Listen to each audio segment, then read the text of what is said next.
남자랑 헤어졌어요. 아니면 썸을 타다가 붕괴가 됐어요. 근데 뭔가 아쉬워요. 여러분이랑 성격도 잘 맞았고 대화도 잘 통했고 이 정도 되는 사람을 또 구하기는 쉽지 않을 것 같아요. 그럼 어떡할까요? 카톡 한번 보내볼까요?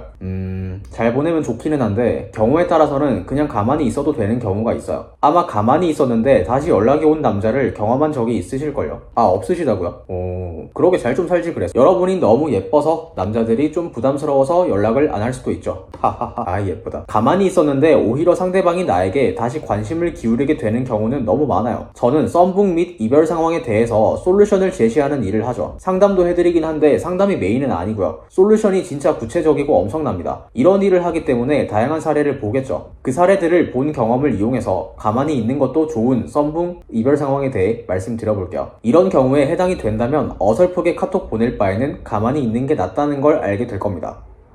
첫 번째로 이걸 알려드릴게요. 마시멜로 반응. 마시멜로 반응? 뭔 말인가 싶죠? 이건 제가 만든 용어입니다. 천천히 설명드릴 거예요. 이 마시멜로 반응은 진짜 흔하게 보이는 현상입니다. 이별 직전이나 이별 직후, 썸붕도 마찬가지고요. 상대방이 이 마시멜로 반응이 있으면 그냥 가만히 계시는 것도 좋은 대응입니다. 잘 보세요. 마시멜로 이야기를 아시죠? 어린아이들을 방에 혼자 냅둔 다음에 마시멜로를 눈앞에 두는 겁니다. 그리고 지금 안 먹고 참으면 나중에 마시멜로를 더 줄게 라고 제안을 하는 거죠. 아이들이 반응을 기록해둔 게 있었는데 마시멜로를 막 들었다가 놨다가 냄새를 맡았다가 막 이러면서 참았다고 해요. 이게 마시멜로 반응입니다. 마시멜로가 싫은 게 아니에요. 근데 논리적으로 생각을 하는 거죠. 지금 당장 먹고 싶지만 이걸 참아야 더 이득이 있다는 걸 머리로 아는 거죠. 머리로는 아는데 본능은 이걸 먹고 싶으니까 들었다가 놨다가 난리를 치는 거죠. 이해가 되세요? 그러니까 상대방이 뭔가 자꾸 왔다 갔다 하는 것 같으면 아, 얘가 나에게 본능적인 호감은 있는데 뭔가 논리적으로 캥기는 게 있나 보다 라고 생각하면 됩니다. 그리고 이런 상황은 가만히 있는 것도 좋은 대응이라는 거죠. 왜냐하면 본능적인 호감은 남아있기 때문에 냅두면 알아서 다시 연락이 오는 경우가 많아요. 마시멜로도 가만히 있잖아요. 마시멜로처럼 가만히 계시라고요. 그럼 결국에 못 참고 그 남자가 마시멜로를 먹을 수도 있다고요. 이런 사실을 모르고 있으면 굉장히 혼란스럽죠. 저에게 솔루션을 신청하시는 분들 중에서도 상대방이 자꾸 왔다 갔다 한다, 이 남자 왜 이러냐, 나 가지고 장난치는 거냐 하소연하는 분들이 많은데 그분들에게 제가 마시멜로 반응에 대해서 설명을 드리면 그래도 걱정을 좀 덜어내시는 것 같더라고요. 여러분들도 걱정을 좀 덜어내시고 느긋하게 기다려보라는 거죠. 근데 만약에 마시멜로 반응이 있었는데도 한 몇 개월 동안 연락이 먼저 안 오면 어떡할까요? 이런 경우에는 이제 제 서비스가 도움을 줄 수 있죠. 결제하라는 말은 아니고요. 뭐 하면 좋긴 하겠. 그 사람이 뇌리에 확 꽂히면서 여러분에 대한 어떤 캥기는 부분을 해소해주는 문장 몇 개를 카톡으로 보내면 됩니다. 근데 이렇게 반박을 할 수 있어요. 마시멜로 반응이 있었다는 건 상대방이 나에게 이성적인 호감이 남아있었다는 건데 그럼 아무 말이나 보내도 재회가 가능하지 않을까요? 라고 반박을 할 수 있어요. 이건 경우에 따라 달라요. 여러분에게 캥기는 부분이 크면 아무 말이나 보내면 안 됩니다. 예를 들어 여러분이 바람을 폈어요. 그리고 이별 직후에 남자가 마시멜로 반응이 있었어요. 그러면 신뢰도는 박살났지만 본능적으로는 여러분에게 여전히 끌리는 상태였다는 거겠죠. 그렇다고 할지라도 아무 카톡이나 보내면 재회가 안 될 확률이 높아요. 바람을 폈다는 건 심각한 사안이기 때문이죠. 그래서 이런 경우에는 뭐라고 카톡을 보낼지 되게 신중하게 생각해야 돼요. 기회는 딱 한 번뿐이거든요. 그 한 번의 기회 안에 그 사람이 마음을 돌려야 돼요. 이건 좀 어려운 거라서 여기서 다 설명할 수는 없어요. 어쨌든 하고 싶은 말은 이겁니다. 마시멜로 반응이 있었다는 건 분명 이성적인 호감이 남아있었다는 말은 맞아요. 하지만 그렇다고 할지라도 여러분에게 캥기는 게 너무 크면 가만히 있어도 연락이 안 오는 경우도 있다고요. 그리고 그런 경우에는 먼저 연락을 해야 하는데 아무 말이나 보내면 안 되는 경우도 있다고요. 이런 경우에는 그 사람이 여러분이랑 만나지 않기로 결심한 논리적인 이유를 해소해주는 느낌의 카톡이 필요합니다. 근데 이렇게만 말하면 단순히 그냥 반성하는 느낌의 문장을 생각하는 분들이 많아요.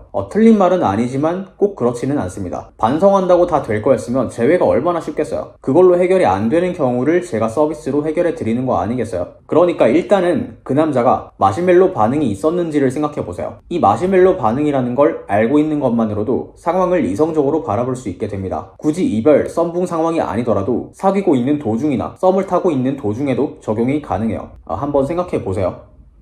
두 번째로 이걸 알려드릴게요. 먼저 차인 경우. 먼저 차인 경우에 오히려 가만히 있으면 연락이 다시 오는 경우가 은근히 많습니다. 공감하시는 분들이 있을 거예요. 이걸 모르면 얘는 진짜 나가지고 장난하나? 라고 생각해서 화가 나겠죠. 근데 이 심리를 이해하면 뭐 어이는 없겠지만 그래도 좀 더 냉철하고 이성적으로 상황을 볼 수 있게 됩니다. 먼저 차인 경우라고 다 가만히 있으면 해결되는 건 아니고요. 전제 조건이 더 있겠죠. 연애의 주도권이 그 사람에게 있었던 경우면 확률이 더 높아요. 주도권을 잡고 있던 사람이 먼저 이별을 하면 주도권을 잡고 있던 사람이 다시 먼저 연락을 하는 경우가 많아요. 이거 되게 의외일 거라고 생각해요. 반박을 하고 싶을 수도 있겠죠. 제 경험이나 제가 본 사례를 근거로 들 수도 있겠지만 그건 믿을 게 못 되죠. 원리를 설명드릴게요. 헤어진 연인에게 다시 연락을 해본다는 건 꽤 심적인 리스크가 큰 일이겠죠. 인간은 확신이 클수록 리스크를 크게 감당합니다. 포커를 치는데 상대방 패가 내 패보다 낮은 게 보이는 상황이면 어때요? 부담 없이 올인 때리겠죠. 확신이 100%인 상황이기 때문이죠. 연애에서 주도권을 잡고 있던 사람은 내가 상대방을 찔러보면 얘가 넘어올 거라는 확신이 크겠죠. 그래서 다시 연락을 해보는 정도는 큰 리스크로 생각하지 않습니다. 그래서 행동으로 옮길 확률도 더 높다는 거죠. 까지만 말하면 반박이 막 떠오르죠. 하나씩 말해볼게요. 일단 확신이 크다고 해서 무조건 먼저 연락을 하지는 않겠죠. 맞는 말이에요. 그래서 연락을 하게끔 좀 유도하는 작업 정도는 해주는 게 좋아요. 이건 뒤에서 말씀드릴게요. 그리고 또 다른 반박은 저런 식으로 먼저 연락이 오는 건 그냥 찔러보는 거 아니냐, 스킨십 때문에 연락 오는 거고 진심이 아니지 않냐 라고 생각을 할 수도 있죠. 그쵸? 이것도 그럴 수 있어요. 이것도 해결이 가능합니다. 잘 보세요. 하나씩 제가 해결을 해볼게요. 일단 다시 강조드리자면 주도권을 가지고 있던 상대방은 여러분에게 연락을 다시 하면 제외할 수 있다는 확신이 큰 상황이기 때문에 먼저 연락하는 행동에 대해서 느끼는 리스크가 적다고 했죠. 근데 리스크가 적다 하더라도 그걸 행동으로 옮기게 하기 위해서는 뭔가 동기가 필요합니다. 그 동기를 심어주는 방법이 뭐냐면 여러분을 다른 사람인 것처럼 느끼게 해야 돼요. 남자들은요,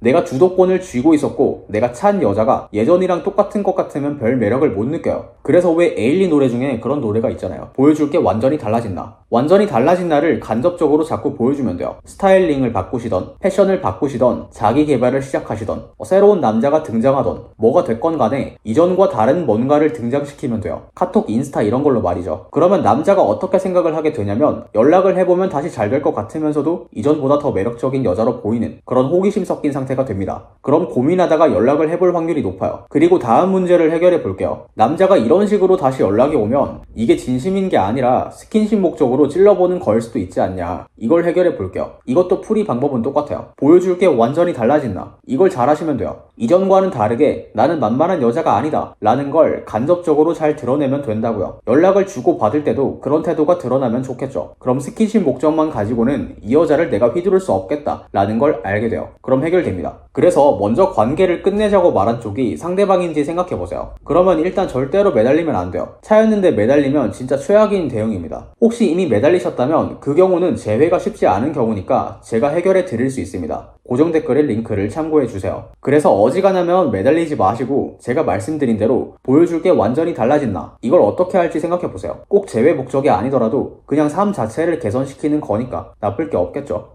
정리를 해볼게요. 이런 식으로 썸붕이나 이별이 되었다면 가만히 있는 것도 좋은 전략이다. 첫 번째, 마시멜로 반응. 이게 뭔지 설명은 드렸고요. 상대방이 마시멜로 반응을 한다면 본능적으로는 여러분에게 호감이 있지만 뭔가 논리적으로 캥기는 부분이 있다는 거라고 했죠. 그래서 보통은 가만히 있어도 연락이 오는 경우가 많고 혹시 연락이 안 온다면 신중한 카톡 하나를 보내야 한다고 했습니다. 이건 좀 내용이 복잡해서 생략을 했고 그걸 제가 지금 서비스로 제공하고 있어요. 두 번째, 먼저 차인 경우. 먼저 차인 경우에 의외로 가만히 있으면 다시 연락이 오는 경우가 많다고 했죠. 단 전제 조건이 있다고 했습니다. 주도권이 상대방에게 늘 있었던 경우일수록 오히려 확률이 더 높다고 했죠. 뭔가 말이 안 되는 것 같지만 왜 말이 되는지 설명드렸어요. 그리고 연락이 다시 올 확률을 더 높이기 위해 뭘 해야 되는지도 알려드렸습니다. 여기까지 이걸 보고 계세요. 오, 되게 학구적인 분이군요. 제가 공부거리를 더 드릴게요. 고정 댓글에 블로그 링크로 들어가시면 공부거리가 좀 많을 겁니다. 한번 참고해 보세요. 시청해 주셔서 감사하고 좋은 하루 되세요.